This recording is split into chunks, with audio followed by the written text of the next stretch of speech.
Everyone, give a warm, warm round of applause to Kevin James Doyle.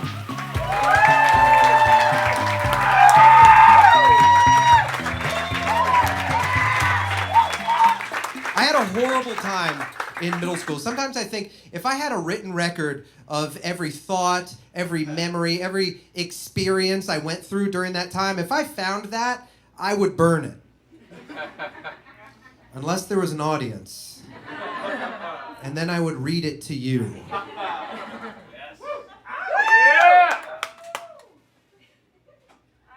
I went home for Christmas recently and I found a journal that I started keeping in 6th grade. And I don't know how else to say it. Every word of this is real. I wish I was as funny as I was as I wrote all of this in 6th grade, but I'm not. No one is. And if you found this from your life, it would be just as embarrassing. October 28th, 1997. So, I think it's about time I kept a journal. I mean, heck. I'm 13. I feel like that's when life starts to get interesting. I mean it better. So far, life has been pretty boring, but something tells me it's about to be good. Real good. December 4th, 1997. I like the internet. It is fun. I like chat rooms, especially sports chat rooms. You can find out about players, even the scores of games. But sometimes, people want to talk about weird sexual things. I don't want to talk about your privates, I want to talk sports. March 4th, 1998. Okay, we need to talk about something. Jenny McCarthy. She's on a show called Singled Out, and I want to write about her here. But if someone reads this and knows what I'm thinking, I would be absolutely humiliated. Okay, here's a hint. 2 words. Hard penis. It's just a hint. May 7th, 1998. I can't think what to write about today, so I'll just write about something that I love. My hair. I love running my hands through it. It is bright, shiny, and magnificent. I won the Best Hair Award in class today, too, and I felt honored because that class is chock full of great heads of hair. Now, what I was doing there is actually a complex literary device called dramatic irony. And that is when the writer doesn't know something that we, the audience, know. October 14th, 1998.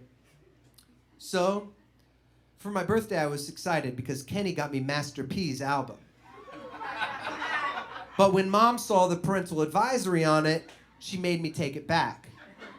So we went to the mall to return it, and I got a new CD. I picked up Puff Daddy's album. And guess what? It had a parental advisory too, but I covered it with my thumb and Mom never saw it. Probably the coolest thing I've ever done.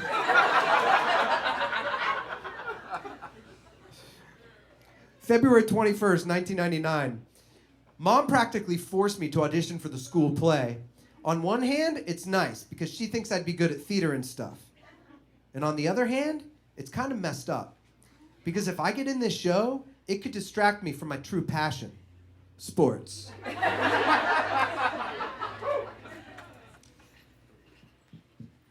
So I want to tell you guys about a time that's not in my journal, and it's the first time that a woman ever touched my penis, and it was technically a threesome because there were 2 women in the room at the time. The first was Dr. Melinda Shadowitz, and the other was my mom. 2 words, soft penis, okay? So Dr. Melinda Shadowitz is like, Kevin, drop your drawers. And I was like, my mom is right there. And she's like, Barb, turn around. So my mom turned around, continued to talk the entire time. And Dr. Melinda Shadowitz is cupping my balls, inspecting them. She gets distracted from my mom and she starts talking. I'm just standing there with this old lady cupping my testicles as they're having a conversation. And I'm like, excuse me? And Dr. Melinda Shadowitz is like, Kevin, this is completely normal. This is not weird. This is not weird. This is not weird. This is completely normal. I'm like, you've been cupping my balls for 30 seconds. My mom is in the corner. This isn't just weird. This is the worst moment of my entire life.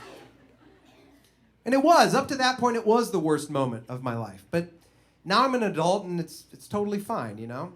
I mean, if anything, it informs parts of my adult life. Like, for example, when I'm dating, I'm only attracted to 70-year-old Jewish women, and I can't come unless my mom's in the corner talking.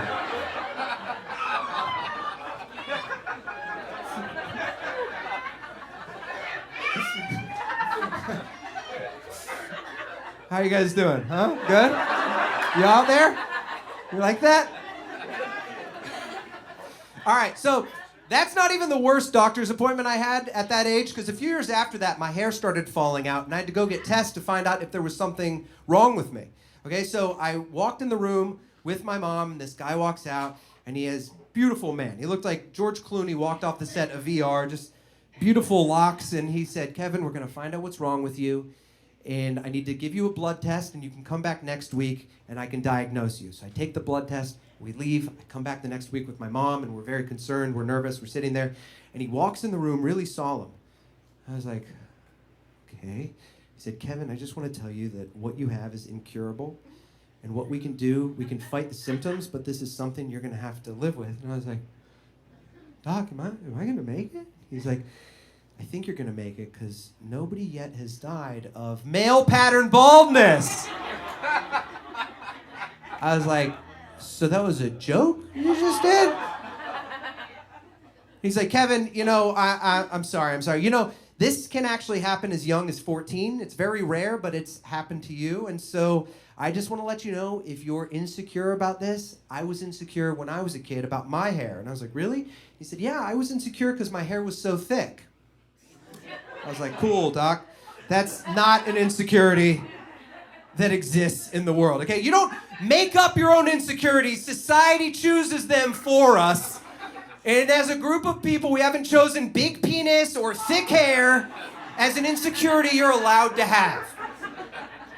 My mom is even more concerned than me. My mom is just like, is there anything we can do? He's like, well, we have 3 options. I was like, okay. He's like, first option, you go bald. I was like, okay. He's like, second option, you can get a hair transplant. We take hair from the back of your head and we transplant it to the top and it'll grow like normal. I'm like 4 years away from the SATs. I'm not getting a hair transplant, okay? He's like, the third option is a drug. It's a pill that you take every day called Propecia, and you'll keep all the hair that you have and you'll even grow some hair back and you take that pill for the rest of your life. My mom said, okay, are there any side effects? He said, there's one side effect. It can cause early onset erectile dysfunction.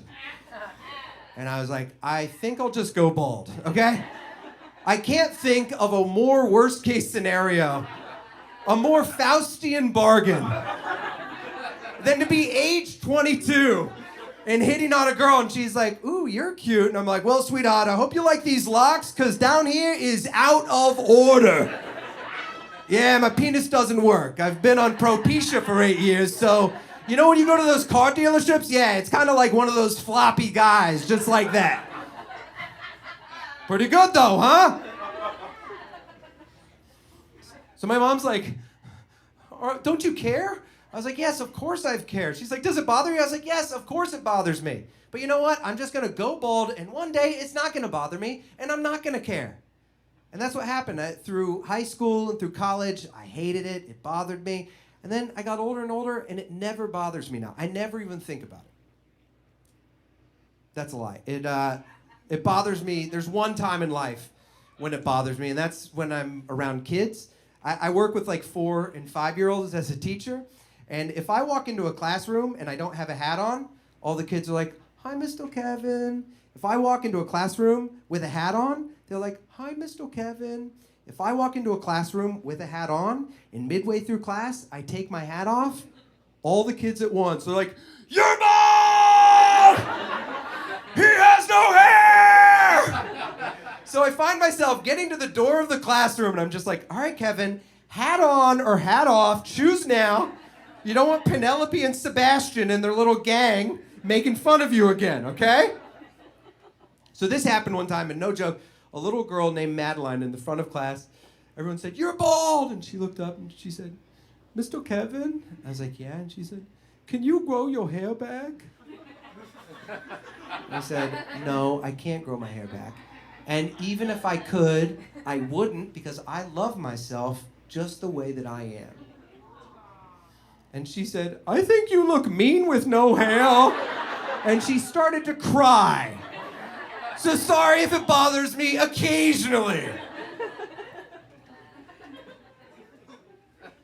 So, I'm bald now. I live in New York, and I used to have a day job that I absolutely loved. And this day job was being a tour guide around New York City for 8th graders on their 8th grade trip to New York.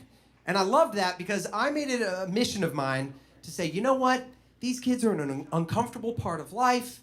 All right, this is difficult. I'm going to try and be a good influence and try and connect with the kids. So I tried to connect with them by, being like a cool tour guide. I don't know how you express that to 8th graders. I would just be like, "All right, guys, what's up? I'm Kevin, and don't worry, I'm a cool tour guide." They're like, "Oh, I want to kill myself."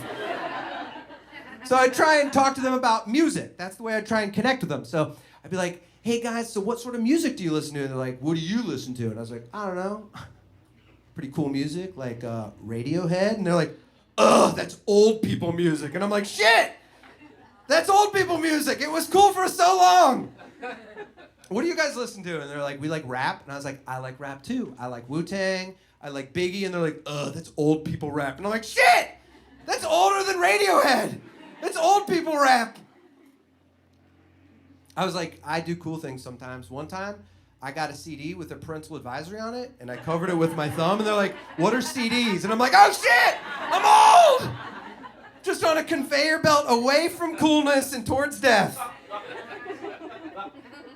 There was this one kid they were picking on because he wasn't allowed to listen to rap music, and I could relate because I wasn't allowed to listen to certain types of music when I was growing up because I grew up in like a conservative Christian family, okay? And so I remember I wasn't allowed to listen to Marilyn Manson.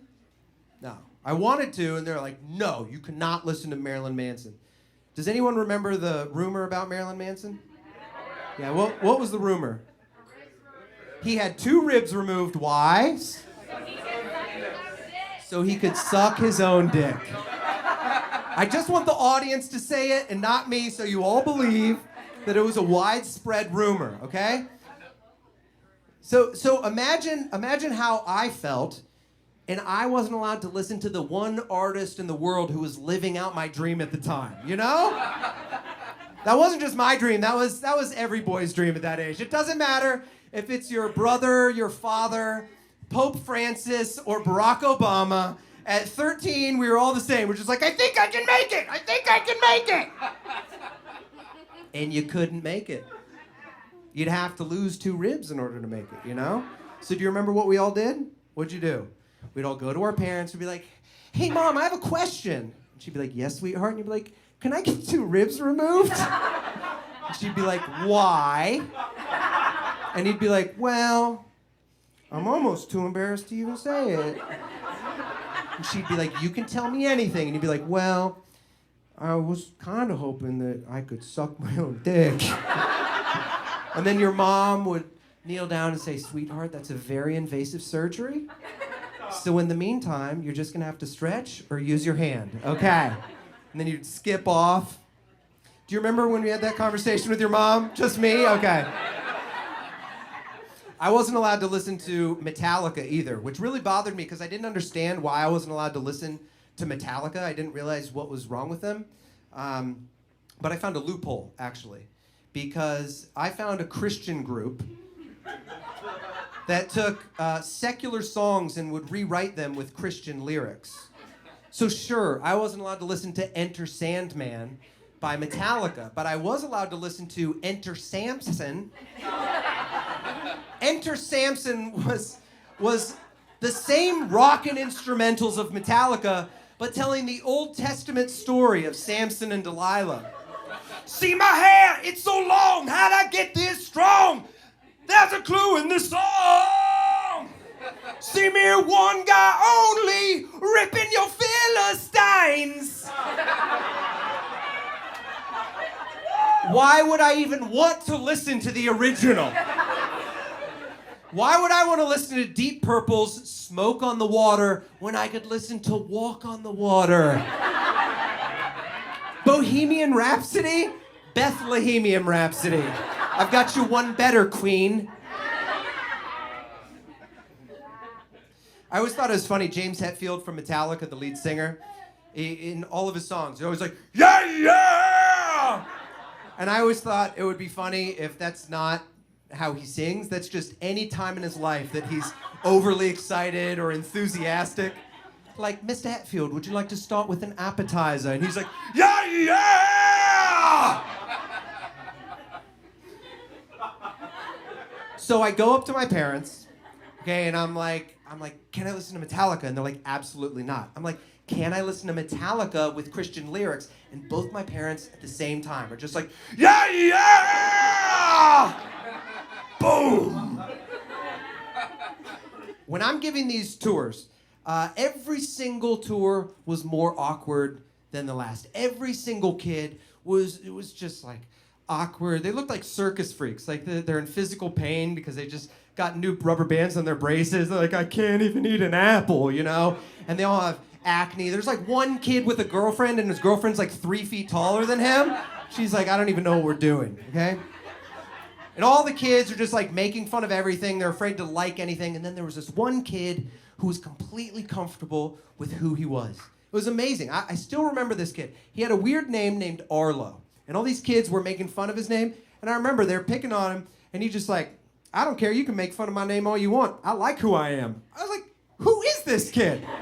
He was amazing. So we, on our itinerary, we were going to the MoMA in New York, the Museum of Modern Art. And I wanted to be a good mentor for the kids. So I wanted to show them around, show them some of the pieces of art.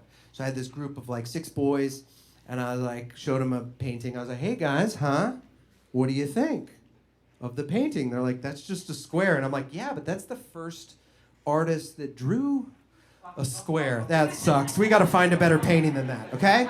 So we go up to the room where Van Gogh's Starry Night is, one of the greatest paintings of all time. And we're standing there, and I was like, and all the boys are just laughing about how funny it would be if they went up and punched the painting. That's it. And then Arlo hears them, and he's just like, if you even get close to that painting, you better appreciate the brush strokes. And one of the kids is like, stars don't even look like that. That's the 8th grade art critic. Stars don't even look like that. You know what Arlo says? Arlo's like, stars aren't supposed to look like that. That's his impression of what stars look like. It's called Impressionism. Ever hear of it? I love this kid. So all of these kids this group is from Texas. And so they're always nervous that New York isn't safe. And so they always come up to me. They're like, is Central Park safe? And I'm like, yes, Central Park is safe. They're like, is the subway safe? I'm like, yes, the subway is safe. And then this one kid, we're about to go in the theater to see Wicked. And they say, is the theater safe? And I'm like, yes, when has a theater not been safe? And Arlo from the back is just like, Abraham Lincoln, John Wilkes Booth, ever hear of him? I'm like, he's witty too! Off the top of his head.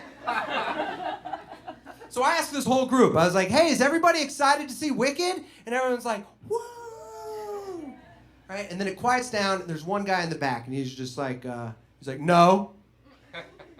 Like, who was that? And it was a chaperone. He had on like a cowboy hat. And I was like, have you ever seen the show before? He's like, no, I haven't seen the show. I just know I don't like musicals.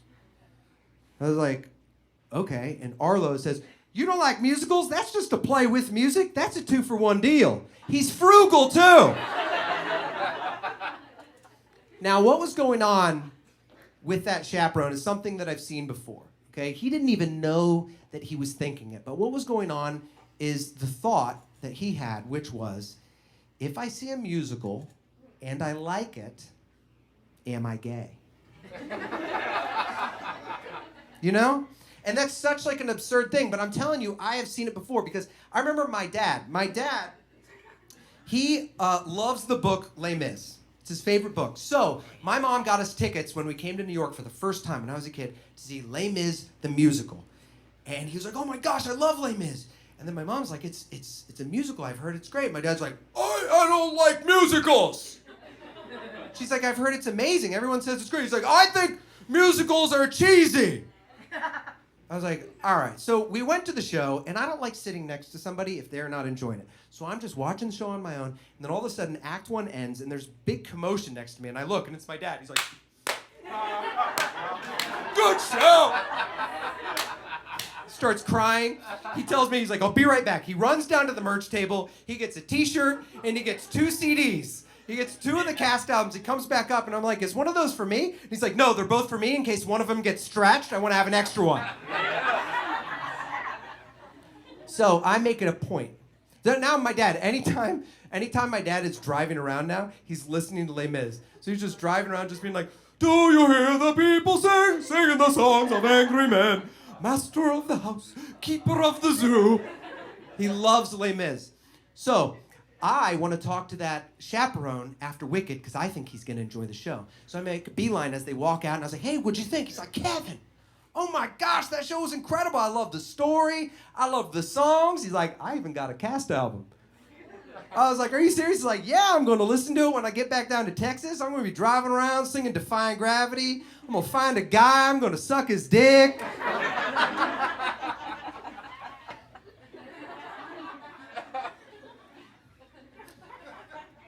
So I am forced by my mom to audition for the school play. And little did I know, it was a musical. A musical called You're a Good Man, Charlie Brown. Now, I was on the basketball team, and I wanted to be on the basketball team. I told my mom, I was like, I love playing basketball. And in our town, you had to play everybody for 4 minutes a game. The games are 30 minutes long. Everyone has to play 4 minutes. I always played 4 minutes, okay? So my mom is like, audition for the school play. I think there's a better way that we can all as a family spend our time than going to your basketball games and seeing you on the bench. And I'm like, all right. So I go audition for You're a Good Man, Charlie Brown. And I walk in, and I don't know what the director thought, but I think when I walked in, she said, oh my gosh, an insecure adolescent boy who's bad at sports and prematurely balding. Holy fucking shit, it is Charlie Brown. So I got Charlie Brown, and I got to perform in it, and I loved it. It changed my life. After that, I was like, I don't even want to be on the basketball team. I'm excited for next year's school play. And next year, we did Grease. Next year, we were in Grease, okay? Now, Grease, I don't know if you guys have rewatched it. Just imagine a bunch of kids just singing Grease, because there's some stuff that is pretty odd to listen to now. Like, here's a line from Summer Nights. Like, tell me more, did she put up a fight? They're basically just like, hey, Danny, did you rape Sandy? And he's like, whoa, whoa, whoa, I don't want to talk about it. I want to sing about it. Now, the end of Grease, you may remember, Sandy, she's the good girl. At the end, she starts dressing sexy, she starts smoking, and everyone's blown away. She gives in to peer pressure, and then she just says, tell me about it, stud. Remember that? Did you know there's a sequel called Grease 2? Grease 2, it's a real movie. Michelle Pfeiffer plays Sandy in Grease 2. And in Grease 2, it's interesting because the end of Grease 1, she gives into peer pressure, she starts smoking. The beginning of Grease 2, she has a tracheotomy, and she's just like, I should have never started this bad habit. This was a horrible mistake. Oh, Danny, I love you.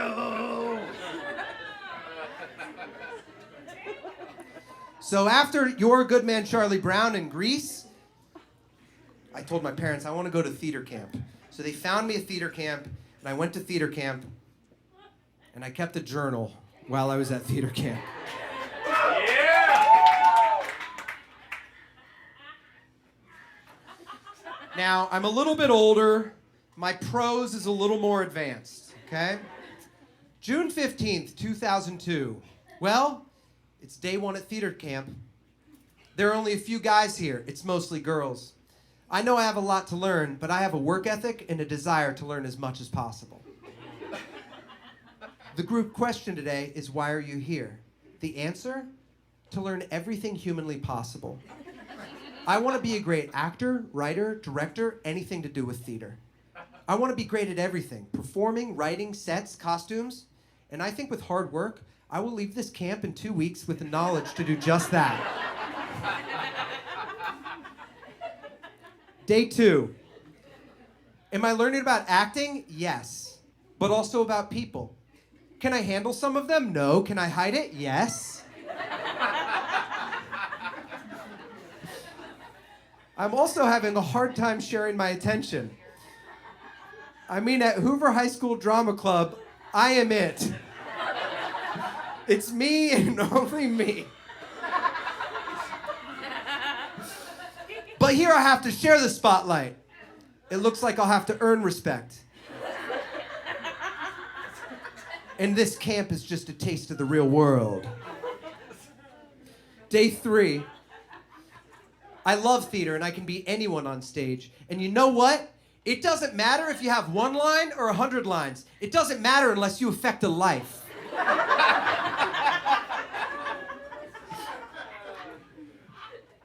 Day 5. Amalie, our counselor, is my favorite person here. From the moment I saw her do her monologue from the Diary of Anne Frank, I knew I had a crush. She is Jewish and could really understand the character like someone else who is not.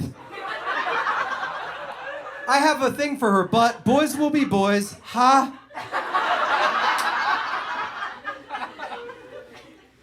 Day 7. Today I feel how much I'm going to be getting out of this camp. I hate that it will end. I want to be around these people 24/7. They're also open-minded and accepting of one another. You never have to worry about sounding stupid or feeling dumb. There's a definite trust here. It's not just a camp. It's a fellowship of friends.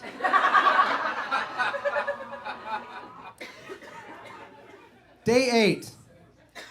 I spent the whole night discussing religion, college, and sexuality with our counselor, Matt Z. While Niall, Evan, and Nick all looked at porn together in the other room. Matt is really cool, and I got to talk to him about being gay. I told him a lot of my friends think I'm gay. It's probably because I wear tight clothes and I love theater.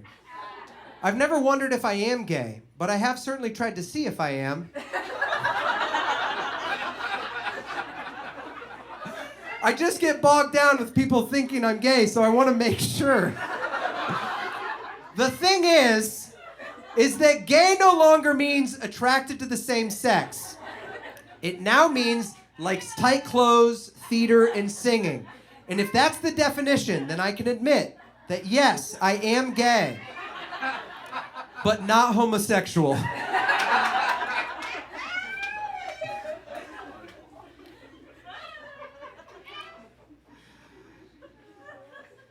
Final day. During the final performance, I was afraid I would mess up my lines. I didn't, because I let my lines come to me, not me coming to my lines. I still don't know what that means, but I've become so much from this camp. I've gained patience and friends. I've lost my clean mouth. Okay, so I'm pretty sure that at this camp I started swearing a lot more. Either that or I gave my counselor Matt Z a blowjob. It's one of the two. On my way home now. Don't ask me how it happened, but this camp slipped through my hands like hands full of sand.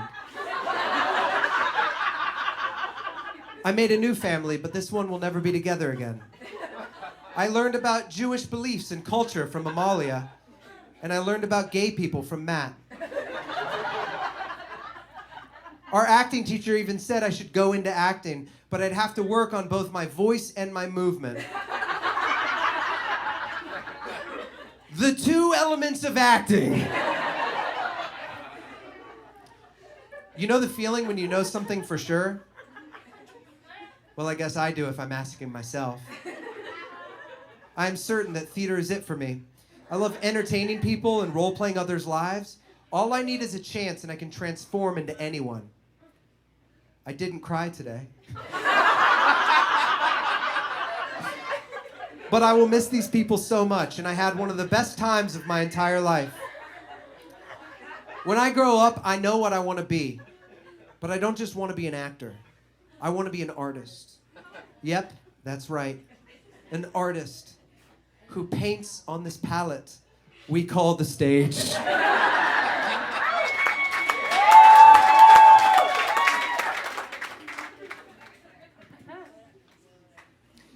Now, imagine that boy would find out that he'd grow up, he'd move to New York, and he'd get to work in theater. And not only that, but he would get to become colleagues with one of the great American playwrights, probably the most influential African-American playwright in America. Okay, so I teach kids chess now. That's my day job.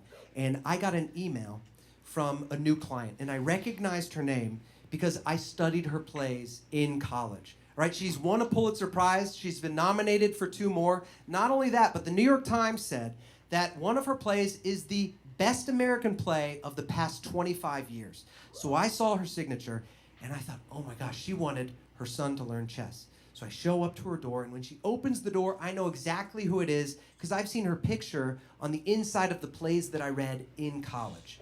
Right? So I'm looking for any chance I can talk to her about theater, talk to her about her process, connect on a normal level, and I'd go week after week after week. And then one day, after about a year of knowing her, I showed up, and she opens the door, and she just starts telling me about this new play that she's working on for Broadway. And I'm over the moon. I'm asking her questions, she's answering them. Then she starts telling me about this script she's working on for HBO. She asked me what I do.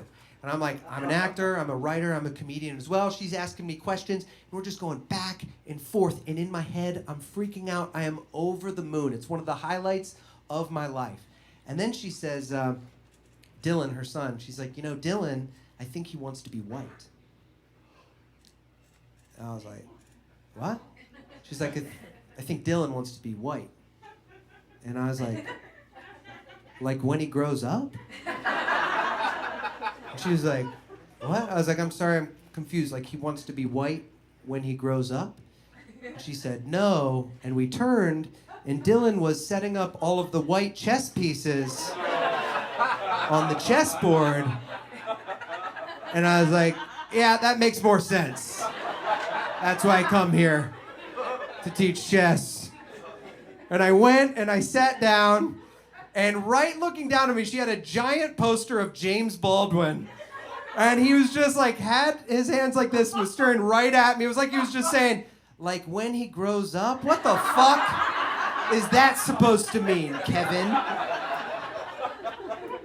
I'm not kidding. I've had nightmares where I just replay exactly the situation in my head, and I wake up and I'm like, oh my gosh, nope, happened in real life too. Dreaming and waking, this happened. It's absolutely humiliating. But we're actually working together on a project now. It's a play titled The Racist Chess Teacher. So it's based on a true story. I went to church camp as well as theater camp. Yep, I went to both camps. Does anyone want to guess which one was the dirtier camp? You are correct. It was church camp. Yeah, I went to church camp, and I remember on the very first day, in the same room, they split up all of the girls on this side, all of the boys on this side, and then they handed out purity rings to all of the girls. And a purity ring, for those of you who don't know, it's a ring that girls put on their fingers instead of their wedding ring, and they're supposed to save themselves for marriage and make sure that they're pure.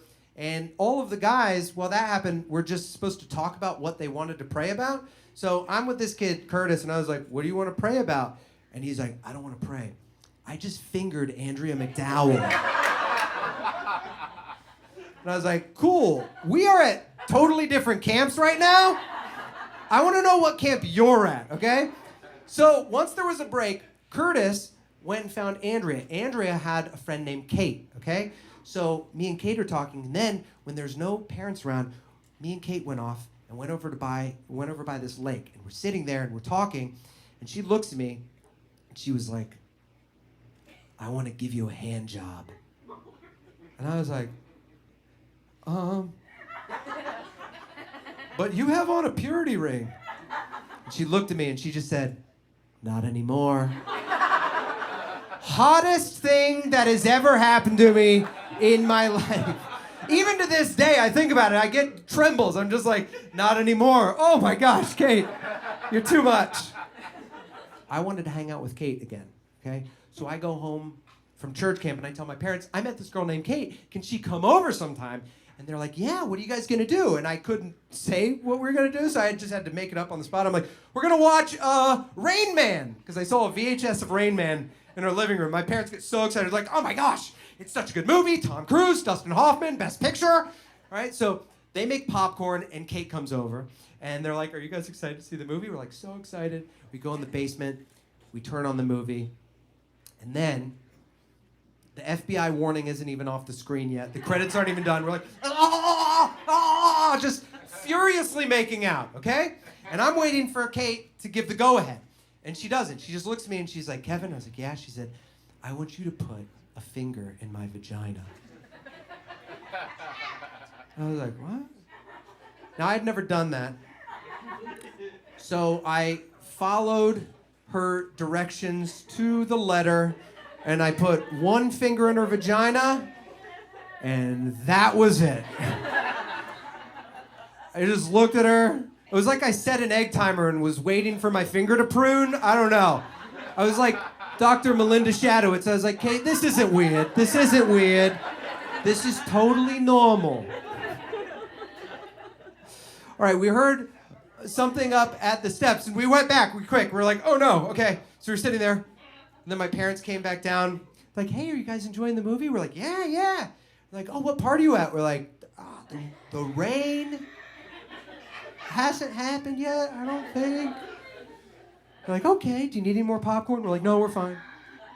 So they go back upstairs. We didn't get caught, and I was like, phew, okay. So we're sitting there. We're about to start making out again, and right before we do, I hear someone at the top of the steps. It's my mom and my dad. Like, Kevin, upstairs, now! I was like, I'll be right back. And I walked upstairs.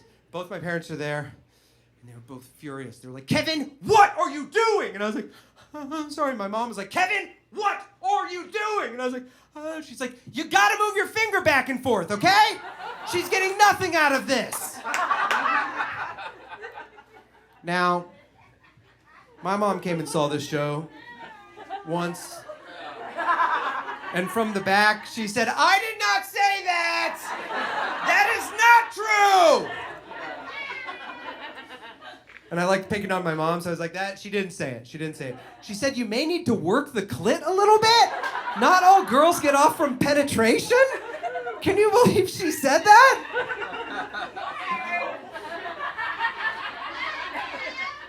Can you guys believe that my mom is sitting right here and that she said that to me?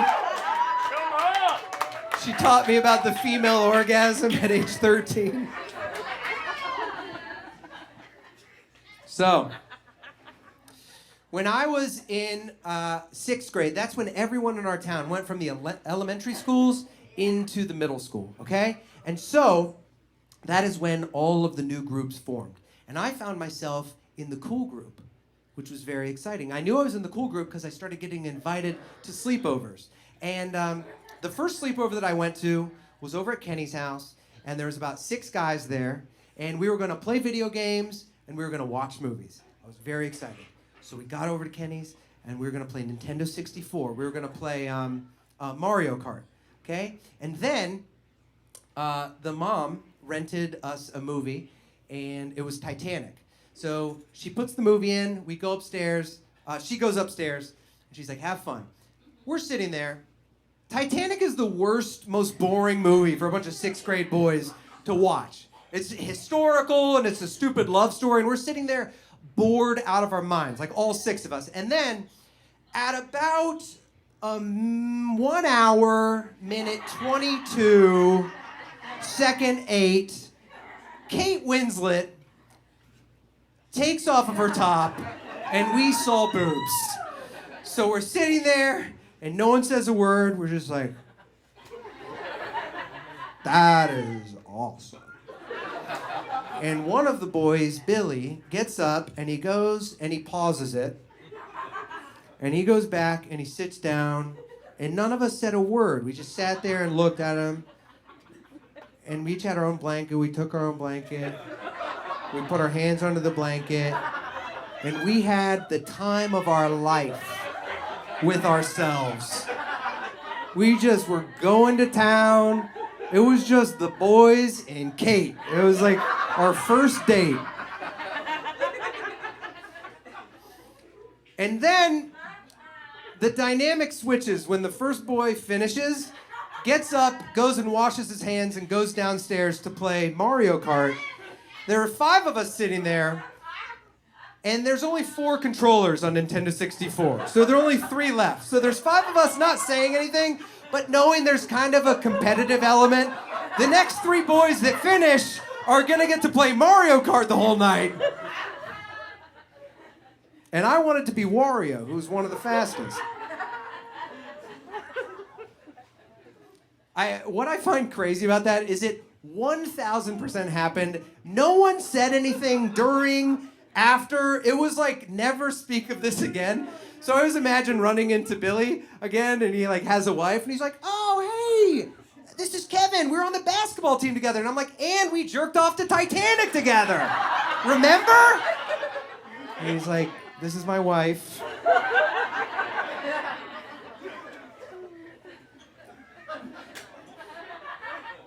His name was if anybody's interested. We're gonna bleep that out. So, the other way that I knew that I was in the cool group is because we picked on other kids. Now, I didn't usually pick on kids. The leaders were Chad and Kenny, okay? And they'd just walk around school, and they're just like, you're gay, you're gay, you're gay, you're gay as well. That's all they would do. Anybody who was any different in any way or showed a personality in any way were different, you're gay, okay? Now, I was the funny kid of the group, so I needed to make Chad and Kenny laugh. So I would think of other creative ways to make them laugh. Like, there's a kid named Jason, and he was kind of goth, and so I spread a rumor that Jason killed dogs. And so whenever Jason would walk past, I'd be like, hey, Jason, have you killed any dogs lately? And Chad and Kenny thought this was hilarious. Now, there was this other kid named Ian, and Ian was like kind of awkward, a computer programmer type, and in study hall, I'd sit next to Ian, and I would just say, hey, Ian, hey, Ian, hey, Ian, hey, Ian, hey, Ian. And he would say, stop saying hey, Ian! And then he would get in trouble. Pretty good. Now, we were the cool group, and it was so much fun. I loved being part of this group. And then a new kid joined our group. His name was Kyle. He was also a funny kid, but his sense of humor, it was past what I was used to, okay? I was a church kid growing up. I could not have had the sense of humor that he had. I remember one time in science class with Mrs. Stevens, she was asking us about memory. She was like, hey, does anybody here have their first memory and want to share it? And Kyle was like, yeah, I remember coming out of my mom's vagina and seeing a giant bush. All right, I'm going to the principal's office. He just walked himself out. We were like, you can do that? That's insane.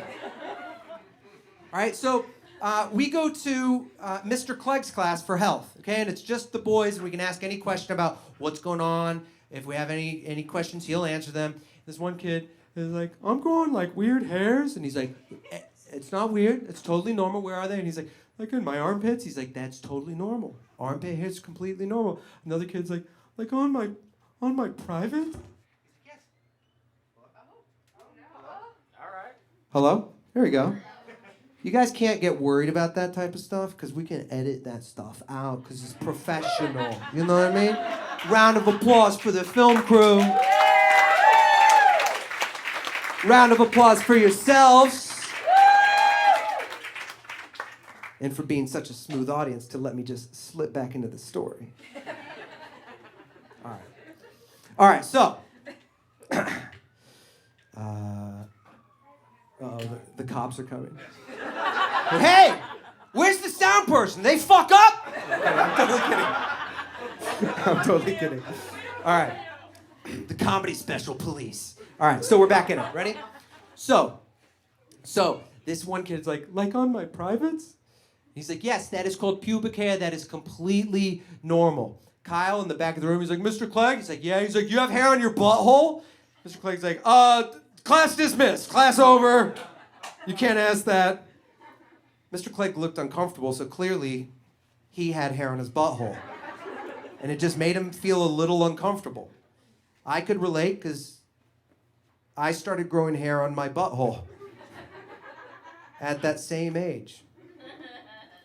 Yeah, it was weird because it started to itch. And I did like a math equation in my head. I said, no hair on my butthole, it doesn't itch. We added hair to my butthole, now it itches. We need to subtract the hair from my butthole. So I went home and I took my dad's disposable razor and his shaving cream and I shaved my butthole. And I'm here to tell you guys, it made things exponentially worse. It did not solve the itching problem. I went to school the next day and I was like, holy shit, why did I do this? And I had no one to talk to about it. I was like, this is a horrible mistake. So we get to the lunch table, okay? And my lunch table with the cool kids was a place where we could talk about anything. We could talk about all kinds of weird stuff. And the topic of today, this one kid was bringing up how hot his cousin was, right? And it opened up a great conversation with all the rest of us about how hot our cousins were.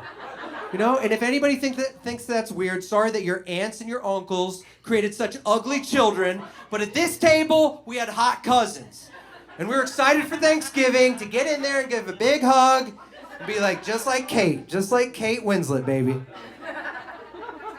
Right, so after this dies down, this one kid, Chris, was like, guys, I got something crazy. I'm actually growing hair on my butthole. It's complete silence. And then Kyle looks at him and he's like, that's your name now. Butthole hair. He's like, what? He's like, your butthole hair now. Got it? And then two kids were like, butthole hair. Butthole hair. And then like another kid, they're like, butthole hair. Then all of a sudden the entire lunch table is just chanting butthole hair at Chris, except for Chris, who looks terrified, and me. I'm sitting there because I don't want to join in, because it wouldn't be honest for me to make fun of Chris for having butthole hair. And earlier in history class, we talked about the Holocaust, and we talked about the banality of evil, how evil comes from the most dull moments. And I said, if I don't stand up now and stand up for Chris, this will be basically Chris's middle school Holocaust. I know that seems dramatic, but I was a very dramatic boy, okay? And I was like, hold on a second. And it was quiet. I said, Chris, I got hair on my butthole too. At least I did until last night. And I just got to tell you, whatever you do not shave your butthole. It'll make things so much worse. And you know the first person to talk after that? The first person to talk after that was Kyle, who started the butthole hair chant. He said, yeah, I'm growing hair on my butthole too. It's pretty weird.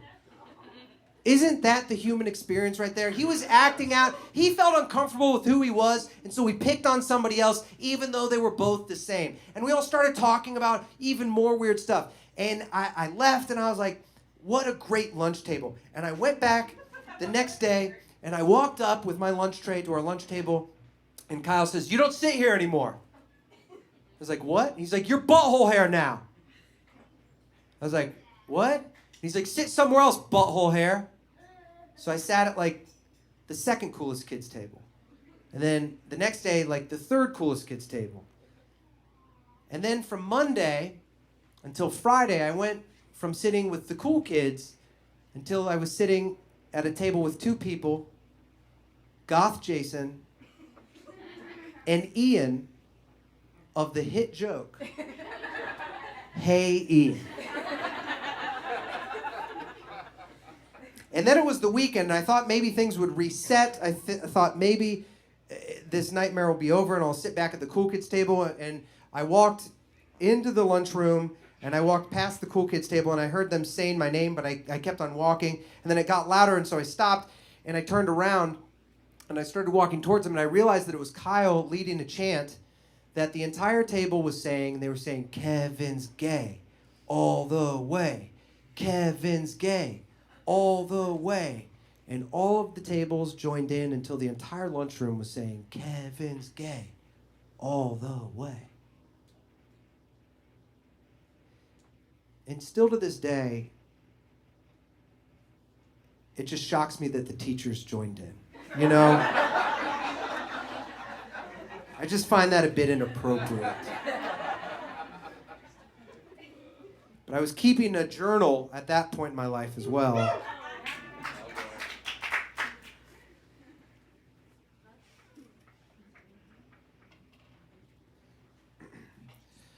Welp journal, it's me.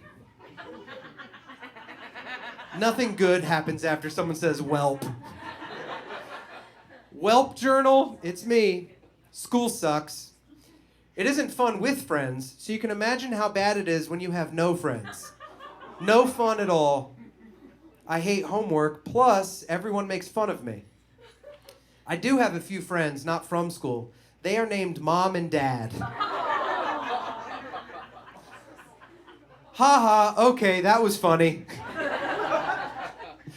Time for bed so I can wake up and have another horrible day.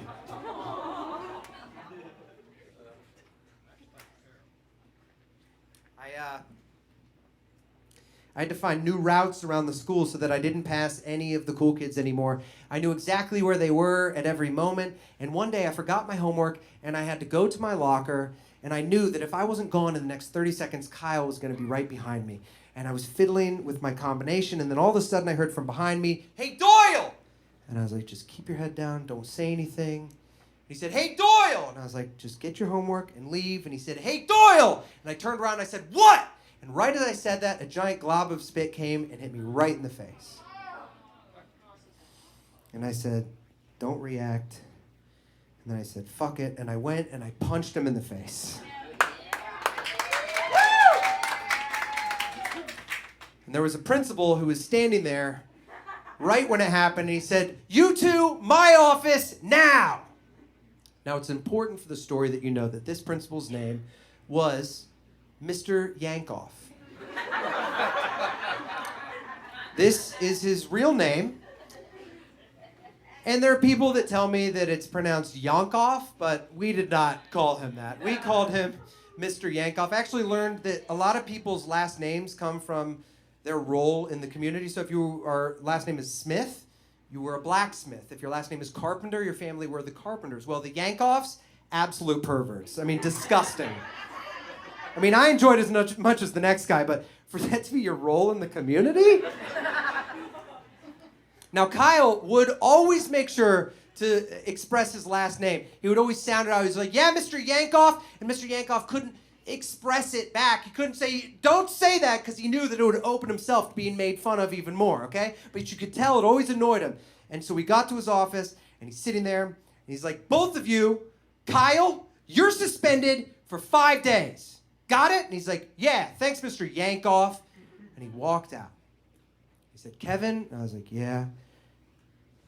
He said, "Thank you. I've been wanting to punch that fucking kid in the face all year." I was like, "So I'm not in trouble?" He's like, 5 days. You're suspended. You can't use violence to solve your problems. So I didn't have any friends for months and months. And I remember I was going to science class with a teacher named Mr. Pepper. Now, Mr. Pepper, he didn't like anyone having fun in his class. He didn't like people becoming friends. And I know that because he would always move everyone around. If you ever started talking to someone and starting a friendship with them, he would separate you and put you in a separate place. And he moved everyone around, and I ended up in the back next to Goth Jason and me. We were sitting back here. And we just happened to be sitting next to each other on a very fateful day. It was the day that the funniest thing that had ever happened in our lives happened. I know it's the funniest thing because it's the funniest thing we have in the world. What is it? It's a fart. It's all we got. We got the funniest thing in the world, I could stand up here and write 60 minutes of the funniest material ever, and all that is just me trying to get as close to what it's like when you just hear someone fart. All striving for that, okay? But this wasn't just any fart, okay? This was a very special fart because Mr. Pepper was especially intense that day, so he's like, all right, I want it absolutely silent in here. You got it? We were taking a test today, and I don't want to hear anything out of any of you.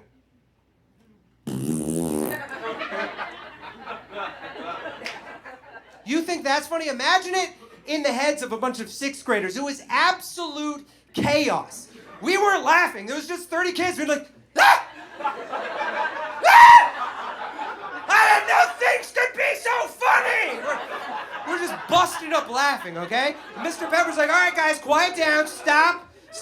All right, I want it quiet. And someone's like, you weren't just quiet just now. And everyone's like, ah! You got him! You fucking got him!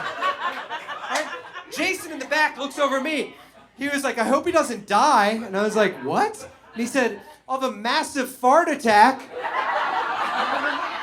I was like, a fart attack? It's like a heart attack, but with farts. That's hilarious. Everyone is busting up laughing. He cannot control anyone. So Mr. Pepper cancels the test. He's like, no test, we're going to take it tomorrow. And then he just sits there and he looks forward with like wide eyes, just really like, I'm the fart teacher from now on. My fucking life is over. When Kyle finds about this, I'm a dead man. He leaves class, he comes in the next day, and he's nice. He's a nice teacher. This fart changed the syllabus and his personality. After class, I walked out, and me and Jason are standing in the hallway, and he's like, that was really funny. And I was like, yeah, that was really funny. He's like, yeah. Do you want to hang out sometime? And I hadn't hung out with another kid my age for months. I had no friends. I didn't know if I'd ever have a friend again, to be honest. And I looked at him, and he wasn't what I expected my friend would look like when I was in the cool group. He was goth, and he even had on a Metallica shirt, and I wasn't even allowed to listen to that band, you know? So when he said, do you want to hang out sometime? I don't know if I was overly excited or overly enthusiastic, but I just said, yeah!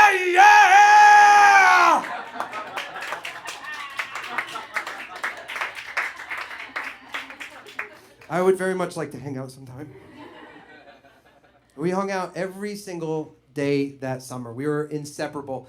And he even taught me how to play guitar. My dad played guitar for years and wanted to teach me, and it was being friends with Jason that made me want to start playing guitar. And one day, I'm hanging out with Jason, and my dad comes over to pick us up, and Jason's playing guitar. He was super good. And my dad's like, what are you playing? He said, I'm playing Metallica. My dad's like, I like this song. I like Metallica. And Jason's like, do you want to borrow the CD? And my dad borrowed the CD, and he started listening to Metallica. My dad was driving around the car listening to Metallica. My dad has a very weird playlist, okay? It's just Les Mis and Metallica. He's like, do you hear the people sing? Master! Master!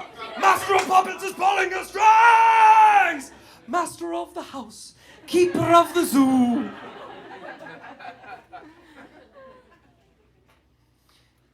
I remember when I first went on stage in You're a Good Man, Charlie Brown. It was just a few months after I had got kicked out of the cool group. And that was part of the reason why my mom wanted me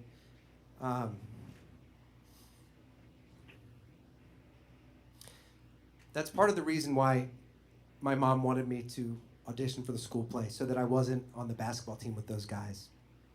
And when I was in that show, it changed my life, and I went on stage for the first time, and I fell in love with performing, and I felt like I was doing what I was meant to be doing. And I looked out during one of the songs, and I made eyes, and in the third row was all of the kids that had made fun of me. And there's this one scene in You're a Good Man, Charlie Brown, about 20 minutes into the show, where he puts a bag over his head, and he gets to talk about how nervous he is because he likes this girl. And he was so embarrassed, he puts a bag over his head. When the bag was over my head, I was saying my lines out loud, but I was actually thinking something completely different. And you may wonder how I was able to do that. It's because I let my lines come to me not me coming to my lines. And I was saying my lines, and in my head, I was thinking, when I take this bag off, I'm not going to care about what those guys think of me. And even if they're laughing, it's not going to bother me anymore. And I took the bag off my head, and I never looked back. And I was in my hometown doing stand-up a few years ago, and I was making the whole crowd laugh. And then in the back, I saw that Kyle, the kid that had been making fun of me, was in the back of the audience. And I was like, is that Kyle? And it was. And I just put my head down, I took a deep breath, and I continued my set. And after the show was done, Kyle came up to me and he said, hey man, I didn't know you were a comedian. I was like, thanks. How did you hear about the show? He's like, I'm just a comedy fan and I came to the show, but great job. I was like, thanks. And he said, I'm really sorry for how we treated you. That was really fucked up. And I was like, thanks for saying that. And he gave me a hug. And he said, I don't want to be flippant or anything, but maybe if that wouldn't have happened to you, you wouldn't have become a comedian and told jokes and stuff. And I was like, thanks for saying that, Kyle. But these weren't jokes, and I'm not a comedian. I'm nothing more than an artist who is painting on this palette that we call the stage. Thank you guys very much.